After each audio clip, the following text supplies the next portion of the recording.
So hello guys, welcome back to my YouTube channel Dheeraj. तो guys यार, आज इस वीडियो में हम लोग बात करने जा रहे हैं क्या होगा अगर बेन 10 यूनिवर्स के 4 आर्म्स और मार्वल यूनिवर्स के हल्क एक दूसरे से लड़े। तो ये ऑफकोर्स एक वर्सेस बैटल होने वाला है। तो ये असली में तो होना पॉसिबल है नहीं, तो ये पूरी तरह से एजम्पशन पर बेस्ड होगी। तो without time wasting let's start the video. But guys, इस वीडियो शुरू करने से पहले एक छोटी सी रिक्वेस्ट, अगर आप चैनल पे नए हैं तो चैनल को जरूर से सब्सक्राइब कर लीजिएगा एंड बेल आइकन को जरूर से प्रेस कर लीजिएगा और वीडियो को जरूर से एक लाइक कर दीजिएगा। तो चलिए शुरू करते हैं। तो सबसे पहले हम लोग बात कर लेते हैं 4 आर्म्स के बारे में। 4 आर्म्स एक बेन 10 यूनिवर्स का एक आइकॉनिक कैरेक्टर है जिसकी ओरिजिन अभी तक हमें नहीं बताई गई है। 4 आर्म्स हल्क की तरह काफ़ी ऊंची जंप्स भी ले सकता है। 4 आर्म्स की हमें कई अलग अलग वर्जन्स दिखाए गए हैं, या फिर कह सकते हैं इसके कई सारे रिश्तेदार भी दिखाए गए हैं। इसके हमें कई सारे अल्टीमेट फॉर्म भी दिखाए गए हैं, जैसे कि 4 आर्म्स अपने चारों हाथों का यूज कर एक जोरदार शॉकवेव प्रोड्यूस कर सकता है। और 4 आर्म्स एक हीट प्रूफ और लेदर प्रूफ भी है। इसके अलावा 4 आर्म्स के पास एक सुपर ह्यूमन स्ट्रेंथ है जिससे वो बिल्डिंग या माउंटेन को आसानी से ब्रेक कर सकता है। इसके अलावा 4 आर्म्स के पास एलियन और रोबोट को हराने की भी शक्ति है। साथ ही साथ उसने तो एक बार एक मेमथ को भी आसानी से मार गिराया था। तो आप समझ सकते हैं 4 आर्म्स कितना ताकतवर है। उसके साथ साथ उसने ग्लैंड को भी हरा रखा है। तो आप समझ सकते हैं 4 आर्म्स कितना ताकतवर है। इसके साथ साथ 4 आर्म्स के ऊपर अगर कोई गोली भी चला दे या फिर मिसाइल भी छोड़ दे तो फिर भी 4 आर्म्स को कुछ नहीं होगा। आप ऐसा कह सकते हो कि 4 आर्म्स के बॉडी को काटना नियरली एक इम्पॉसिबल काम है। और एक तरह से उसके पास एक और मैन पावर है जिसका नाम है हीलिंग पावर। अगर उसे कहीं भी चोट लग जाती है वो तुरंत हील हो सकता है। एंड गाइस, इससे बड़ी पावर और क्या हो सकती है। तो अब बात करते हैं मार्वल सिनेमैटिक यूनिवर्स या मार्वल यूनिवर्स के power house the incredible Hulk. अब मैंने इसे पावर हाउस इसलिए कहा क्योंकि ये कभी भी थकता नहीं है। वो चाहे जितना भी दौड़ भाग ले उसका स्टेमिना कभी भी कम नहीं होता है। एंड जैसे जैसे वो फाइट लड़ता जाता है वैसे वैसे वो उतना ताकतवर होते जाता है। एंड हल्क को जितना गुस्सा आएगा उतना वो ताकतवर होते जाएगा। एंड इससे उस समय लड़ना इम्पॉसिबल हो जाएगा। ये गुस्से में किसी भी चीज़ को तोड़ फोड़ देता है या बहुत सारी चीज़ को नुकसान भी कर देता है। तो हल्क की अभी 2 मूवी निकल चुकी है। हल्क का दूसरा रूप यानी कि ब्रूस बैनर एक साइंटिस्ट थे जिन्होंने एक आविष्कार किया जिसका नाम है अभी हल्क। तो ब्रूस बैनर एक बायोकेमिकल न्यूक्लियर साइंटिस्ट थे जो कि एक दिन अपने लैब में काम कर रहे थे और वो सुपर सोल्जर सीरम पर काम कर रहे थे।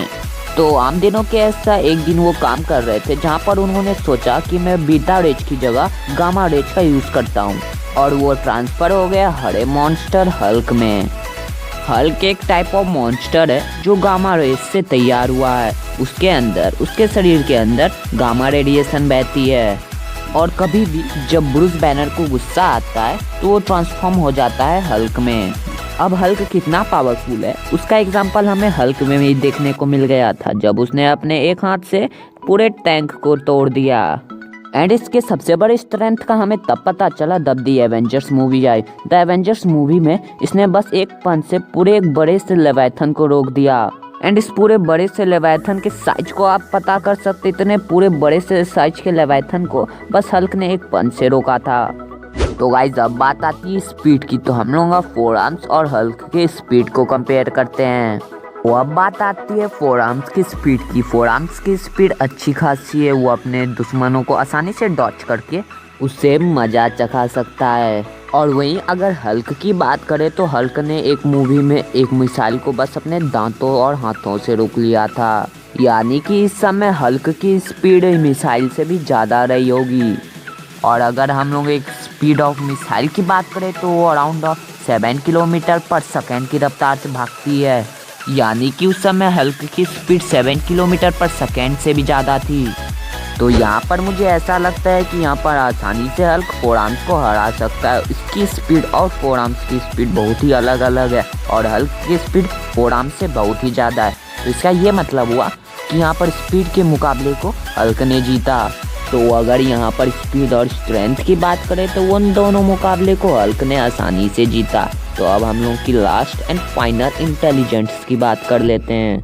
तो अगर यहाँ पर हम लोग 4 आर्म्स की बात करें तो वो इंटेलिजेंस के मामले में अच्छा खासा है क्योंकि वो एक बेन 10 ईयर्स है, इसलिए वो अच्छा खासा इंटेलिजेंस में तो होना ही है। तो अभी यहाँ हम लोग हल्क की बात करें तो हल्क जब बैनर के फॉर्म में रहता है तो उसके पास तो इंटेलिजेंस की कमी नहीं होती है। वो बैनर एक साइंटिस्ट है एंड साइंटिस्ट को तो इंटेलिजेंस की कमी नहीं रहती है। साइंटिस्ट ऐसे इंसान होते हैं जो अपने ब्रेन को 1 TB तक यूज कर सकते हैं।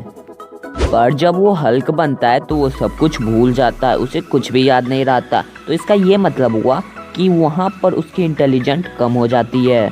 एंड यहाँ पर किसी ने ये कहा है कि एक लड़ाई को जीतने के लिए स्ट्रेंथ के साथ साथ इंटेलिजेंस का भी होना जरूरी होता है। तो भले ही यहाँ पर हल्क स्ट्रेंथ के मामले में 4 आर्म्स को हरा सकता है, पर अगर हम लोग इंटेलिजेंस की बात करें तो 4 आर्म्स यहाँ पर हल्क को अच्छी खासी टक्कर दे सकता है। हाँ, तो यहाँ पर हम लोग कंक्लूजन पे आए तो हालांकि हल्क को 2 पॉइंट्स मिले और 4 आर्म्स को 1 पॉइंट्स मिले। तो अगर मुझे कोई कहे कि मैं किसे वोट दूँ, 4 आर्म्स या हल्क को, तो मैं हल्क को वोट दूंगा, क्योंकि हल्क ने थॉर को हराया और थॉर तूफान का देवता यानी कि गॉड ऑफ थंडर है। और गॉड ऑफ थंडर को हराना सभी के बस की बात नहीं होती है। जबकि हल्क ने उससे लड़ाई की है फिर भी उसे उतना डैमेज नहीं हुआ। वहीं अगर 4 आर्म्स होता तो हो सकता है उसे डैमेज होता। हालांकि ये वर्चुअल है, हम इसे रियलिटी में इमेजिन या देख भी नहीं सकते हैं। और वैसे भी हल्क स्पीड और स्ट्रेंथ के मामले में 4 आर्म्स को पहले भी हरा चुका है। तो ये था मेरा ओपिनियन। आप अपना ओपिनियन मुझे कमेंट बॉक्स में ज़रूर से बताइएगा।